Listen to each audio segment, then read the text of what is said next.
د شاسوار خان د خزي ویډیو راغله. دغه ویډیو په سوشل میډیا باندې ګرم بحثونه راولاړ کړي دي او نن سبا د سوشل میډیا د ګرم بحث سر ټکی ګرځولای. شاسوار خان په خپل چې لدینه مخکې تبلیغي وو او بیا د سو وجوهاتو په وجه باندې تبلیغ پرې خود واپس سندرو تراغه او سندري ویلي شروع کړل. د چې کله سندرو تراو ګرځیدل نو اکثره خلک ډیر زیات خپه او ویل چې شاسوار خان لنو پکار چې د الله لار پریک دی تبلیغ پریک دی او د سندرو تراشي. خو دا ځلې خپل ځان سره خپل خزه هم د دنیا ته راوستله. لدینه مخکې شاسوار خان خزه هیڅ کله هم په میډیا نه ورغلی. همیشه توره برکا چوله او نه غوښتل چې دا د کیمرې په مخ راشي. خو دا ځلې شاسوار خان خپل ځان سره خپل میرمن هم د میوزیک دنیا ته راوستله او په سکرین باندې د خپل خزه هغه پټ مخ خلکو ته ښکارا کړ او لا خپل خزه سره یو ځای سندره ریلیز کړه چې په دې کار کولو سره اکثره پښتانه شاسوار خان ته ډیر بد وایي. شاسوار خان لدی مخکې یوازې خپل آخرت خراب او خدا ځلې خپل خزه هم دغه میدان ته راوېستله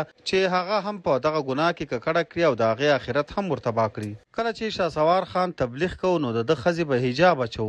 خو اوس چې شاسوار خان خپل ډمتوب ته راغی سندري شروع کړي نو د خزه هم د سکرین پر مخ راغله او د سره یو ځای سندري وایي. نه پوهېږم اخر په دې پښتنو څه وشو. خو کله چې شاسوار خان د دویم ځل لپاره میوزیک ته راغی نو هیچا هم خاص توجه ورته ورنه کړه. نو د فکر وکړ چې راځه خپل خزه هم په سکرین راوله شاید خلک ډیره توجه راکړي.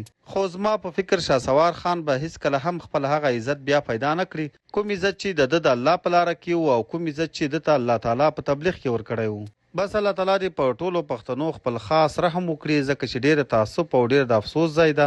موږ به همیشه دا ویل چې شاسوار خان لنو په کار چې د تبلیغ پرې خود او سندرو ته راغی. خو موږ نو خبر چې دا ځل بدای صحیح پرتګو باسي. دا ځل بدای خپل خزه هم د سکرین پر مخ راولي او یو ځای بډم توپ کوي. قدرمن دوستانو تاسو په اړه څه نظر لرئ؟ خپل نظر مراسره په کمنټ کې خامخا ولیکئ.